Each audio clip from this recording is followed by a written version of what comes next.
There are a lot of secret techniques that pros are using that you need to start if you want to dominate your lobbies. In this video, we're going to go over 10 specific techniques that you can use in your games to get some free value, clutch up rounds, and start to climb the ladder, starting off with this Odin Spam on C-Site Lotus. First, let's roll the clip and we'll break it down after. Retake.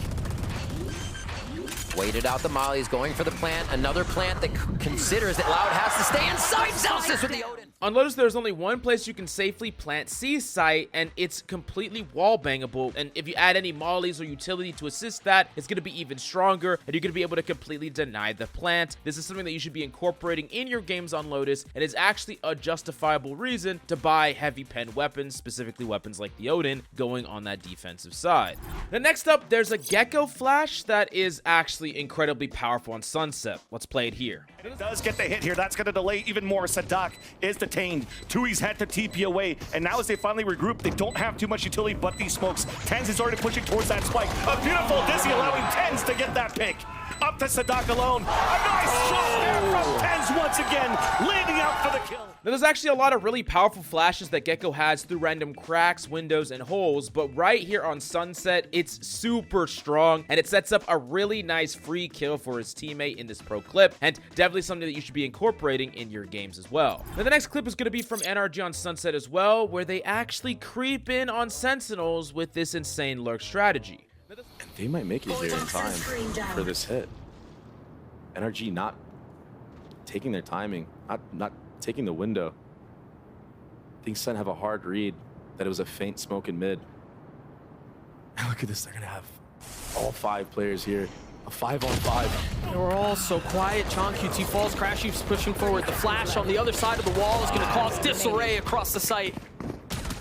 Now, this lurk setup showcases how much space and info you can deny with this agent. NRE surprises Sentinels and gets a freaking free round. Teams were utilizing this exact Viper setup throughout most of VCT America's kickoff event, and it has the potential for some insane lurks in ranked. I would definitely suggest trying this because it has such a high potential, and if someone doesn't know that it's coming and they don't expect it, you're going to be able to get free team wipes and site takes, and it's just that powerful. Now, for more in-depth pro breakdowns, you definitely got to go check out SkillCapped.com, where we break down many of the top pro players in the game and explain to you exactly why they're so good and what you can do to emulate their exact plays in your games so that you can dominate, climb the ranks to Immortal, Radiant, and even beyond. So what are you waiting for? SkillCapped offers a money-back guarantee, so if you don't climb, you don't pay. Literally zero risk. Check it out right now in the description down below. Next up is the TenZ 4K against DRX, and this one's freaking nuts. But not too much backup just yet. Only Maka with that paranoia. And TenZ, he's already gone through. Looking to maybe go even deeper. The Cyber Cage not coming back up yet. He hasn't made noise. They're not quite aware that he's entirely in, and the paranoia catches RB off guard. Maka just trying to hide away, but can't find the second. Thankfully, his teammates are there from heaven and mid, clearing up the remaining forces. Still 2 members. TenZ toying with the space that he has. He hears Zest, but just can't find the shots right there. Gives time for Zelsis to enter, but Buzz, he's been quick. And this timing over on B Garage, it's hard to read.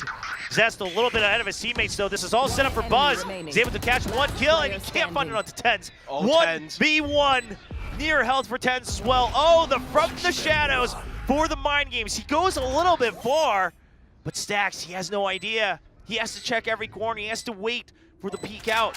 And now he knows. First off with the classic dog into deposit, where you're depositing an Omen teleporting onto site after the dog clears. That's the first technique, but it gets a step further when TenZ ends up securing the 4K by using Omeno in a way that I think a lot of people simply don't, and that's just to reposition for a higher advantage in a 1v1 or in any given fight. And the thing about Omeno is most people will use it to rotate, take the spike plant, but if you move in a place where the enemy literally can't afford to clear every single area, and you put yourself in an advantage to fight the enemy, especially when the clock is ticking down and they don't have an easy challenge, then you basically win the round outright. And because TenZ teleported heaven, the enemy doesn't really know where he is. He can't just start to plant in case he teleported close to him, and then TenZ gets to take a peek from heaven with an advantage, and it's just such a great play. Now the next play we're gonna break down is Carmine Corp with the Yoru Astra double ult combo. Let's roll it here.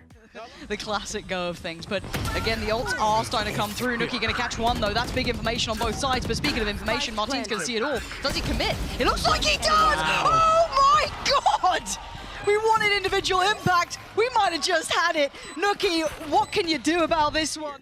Now, a lot of players forget about the changes made to Astra. When her wall is up, all sound from the other side is silent. Carmine Corp created a play where they uncloak Yoru right behind the enemy, and they have no idea due to the Astra wall, and they left a tiny little gap at the edge, so it's even less likely that enemies know it's coming. You can make similar plays like this using Yoru, Omeno, or even just break timing by using the wall and running behind it. And I think it's really important to emphasize that Yoru and Astra is actually an insane combo of characters that you can lock in with a buddy, being able to set up ult combo plays, being able to ult on Yoru and then tell Astra where to star. There's a lot of potential to carry, so yeah, it's just that powerful. Next up, we do gotta talk about Sentinels versus Leviathan, specifically with Jet's abuse of the new Outlaw. He continued to use this 240 credit weapon for 5 rounds straight until they lost, snowballing their advantage, and on maps like Breeze, you can abuse this quite a bit. Even when the enemy has full armor, a body shot with this weapon doing 140 can be round winning. I mean, just a little bit of utility on that person and they're gonna die just outright. And basically, you're allowing yourself to snowball your economy and your momentum so that eventually when you do lose, you can upgrade to something way better like an operator or something along those lines. Definitely a strategy that is incredibly powerful, and I think that a lot of people are sleeping on the Outlaw when it can be one of the best weapons to scale with its cost in future rounds. Next up, we got to showcase a clip from NRG versus C9, and it just went crazy.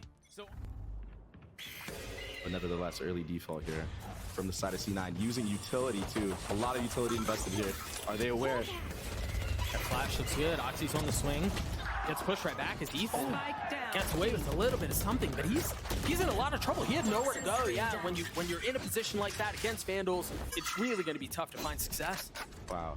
And someone who's really impressed me on this roster has been Whippy. It seems like he's been that stone cold killer on their team who's just consistent and stable in that role. And he even out the round, getting 3 right there. We'll see what they can do here. They're still going to have to get by Crashies and Victor, who have not upgraded weapons. They're still just sitting on their classics. Of course, right on cue, Victor picks up a Guardian. Yep. Is it going to be enough to find success? Really not able to convert into the second, leaving Crashies on his own. It's been unbothered so far. He could be anywhere. I don't think they know where he is. Hey, you're absolutely right. He's going to use that to his advantage. Temple falls. He's still healthy. The spin onto Whippy. Can he get away with this? Has to reload the clip as it runs dry! And Crashies converts! So on eco rounds, a lot of teams will just throw their life away by sprinting at the enemy team and like full committing with their pistols. But an underrated strategy is stacking a site but not revealing your numbers. NRG showcased this by fighting in main but never revealing their 4th player. In the end, the setup gets Crashes into a 1v2, which he was able to close out with the classic. Try out silent stacking in your rank games, and there's going to be a lot of thrifties coming your way in a way that most people don't expect. And then if they don't go your side or they go to a different site, you could always do the rush thing later. You don't have to just start off rushing all the time, right? Next up is a simple one that I think a lot of people don't do enough, especially with Gecko, but it works with other Flash characters as well, and it's flashing one side and simply peeking the other. A lot of the time, flashes, especially slow flashes or flashes that give the enemy time to react to, expect a swing after the flash, right? They think, hey, they flashed here, I dodged the flash, they're gonna swing in and I'm gonna just hold them. And being able to play around a piece of obstruction, a certain cover that has 2 sides to it, so you can flash one side, peek the other, flash one side, peek,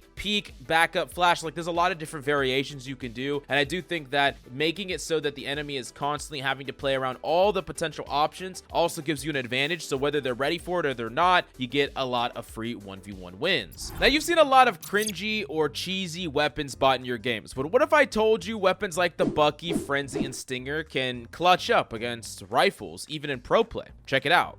Why has he got a Bucky? With ult online. Bucky FC returns, finally. It could be. Long have we waited. Here we go. A chance for some plays of ult to shine bright again. In goes the Boombot to find him. He's not going to chase. He is. He's gone in. He's cleared the corners. He's got himself some control. Boaster's fighting his own battles. His own demons miles away. Oh, what? They forced Alpha out of position, just somehow he wins that fight. And look at the value from the bookie.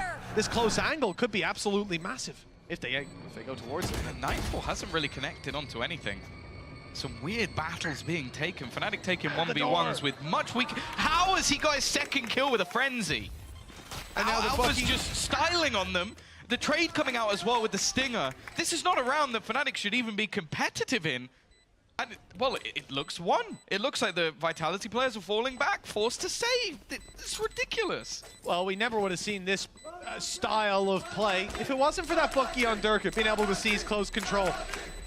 Now, I know everyone loves the Deagle buys on Eco, but I want you to really look at what Fnatic pull off here. They have two of the best aimers in the world buying a Frenzy and a Bucky. They aggressively take space, especially with Raze, to completely put the enemy in a situation where they can't rotate in from that direction up against the Bucky. And the space created and the kills with these guns bring Fnatic fully back into the game. I think sometimes people get caught up in the fact that X gun is better than X gun, so you can't possibly beat it. But if you set up the optimal conditions and you invest utility around your character's strengths, then you can 100% win up against better guns. And a lot of these guns, when you set up the right scenario for them, they're just as lethal as many guns that are costing way more than their price tag. Now, this is another clip that is just completely out of hand, and it kind of emphasizes the fact that you don't actually need to kill the enemy team to win a lot of these rounds. Let's roll it and find out why. The first time, but then takes the hit the second time. Aftershock has also stopped them from pushing back through. This is all about delay, counter util after counter util, and now going in with the showstopper. It just completely whiffs. It's absolutely nobody. The trade has come in onto Mystic anyway, but the shot lands a nasty shot onto Boaster. It seems like he's trying to bring back a round of his own. Russ has now found another and has his own Rolling Thunder just to guarantee them the plant. Oh, they've got that locked in now. Surely no way to show stopper out of Alpha here, and it's got him! Trex is down, 10 seconds left. They need a plan right now. A blast pack in, it stopped them for another second, another, and that's it!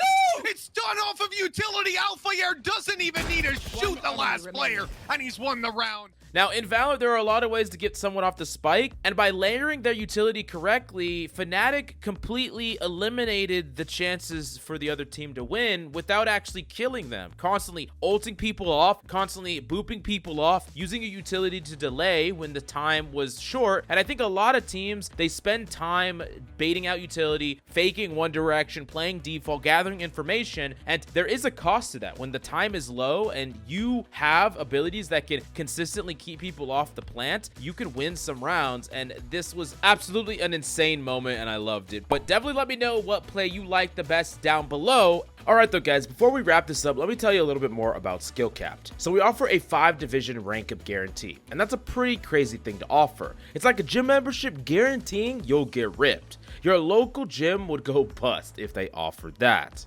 Not us. We've offered this for years because our service really works. It works so well, in fact, that we're able to produce by far the largest catalog of premium Valorant guides on the internet. We add new courses every month with over 1,000 guides curated into 50 courses no one can compare. We also have a direct line of communication with subscribers in our Discord so that you can get connected immediately to some of the best players in the game who will respond to any and all questions asked. Sign up today for as little as $6.99 a month if you are serious about improving. So that's going to be all for this one today. Thank you so much for watching, and we'll see you in the next one.